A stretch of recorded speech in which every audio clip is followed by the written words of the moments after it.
Kausapin ko si Kren, itong nanampal. Willing ka ba makipag-ayos sa nanay mo, Kren? Basta tigilan niya yung paninira sa amin. Who are you to set a condition? Si nanay dapat ang mag-set ng condition because siya may-ari ng bahay. Kundi dahil sa nanay mo, hindi ka maging ganito ngayon. Ang yabang-yabang mo, palibasa ikaw ay malaki na. Meron ka ng trabaho.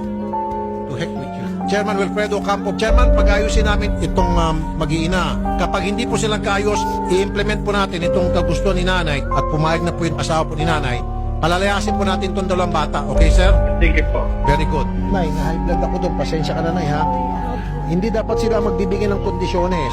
Sa totoo lang po, ang buong bahay ko po, siya po ang may-ari. Ang nagagalawan ko lang po yung kwarto, tsaka yung po sa likodan po na kanila rin ginagalawan. Wala na po akong karapatan na talaga. Yung kwarto lang po, nandun na po sa kwarto ang aking kainan. Hindi po ako pwede magbukas ng kanilang rep. Pagsanda ko'y bawal. Kaya mas gusto ko pa nga kung hindi Bahay mo yun, tapos ang daming bawal? Opo, lahat po, pati po pinto, may sulat, bawal ganyan bukas ang pinto.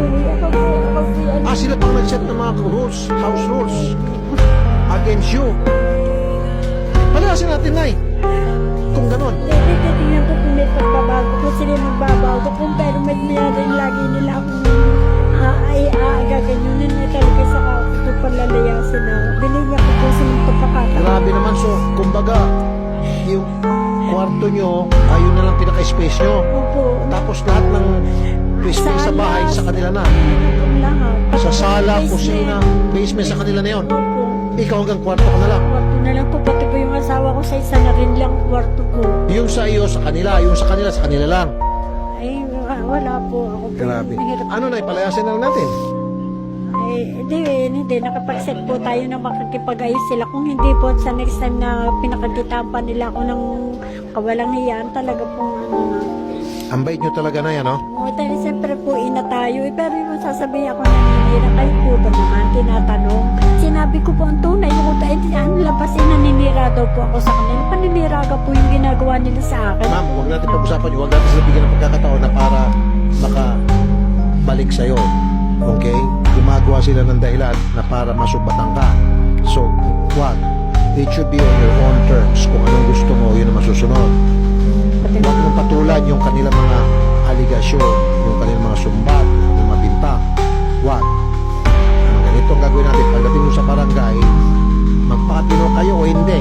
Otherwise, layas ka rito. Ganun lang. Kanina nakaka-high nyo, sila pa magbibigyan ng kondisyon, ibahay mo yon. Sila po talaga na po kondisyon. So, ganun ang gagawin natin, ha? So, sa reporter, ang magiging diskarte doon, si nanay magbibigyan ng kondisyon. From now on, alisin na yung mga house rules na yan. May mga anak pa sila? Dalawa na po. Yung kung pati bata po, tinuturuan niya ako walang hiyaan. Oh. Para po hindi ako igalang. Palayasin natin. Ngayon, kung ano palayasin, so yung house rules, pagtatanggalin natin yung mga sulat-sulat ko sa bahay. Si nanay may karapatan. Ikaw na lang ngayon mag-set ng house rules kung ayaw mo siyang palisin. Ikaw maglagay. From nanay, bawal ito, bawal magsimangot, bawal ang bastos, bawal ang hindi naliligo. Ganon. Di ba napapasok?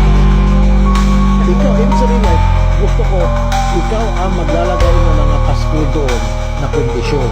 Yung napumbong sa Tapos by nanay, pag hindi nila pinupad yun, malalasin natin. Pagbigyan natin ngayon para sa inyo. napumbong sa ko'y kuwato. Tutusin po. Ang laki po ng sweldo niya. Magkano? Ay, nasa cruise line po. American, Holland, American lang. Magkano sa palagay niyo? Ay, talaga natin po. 150 to 200. Wala man na binibigay sa inyo? Wala po. Dati po ako ang ginawa niyang... Beneficiary? O, ngayon po, nang magalit, lahat tanggal.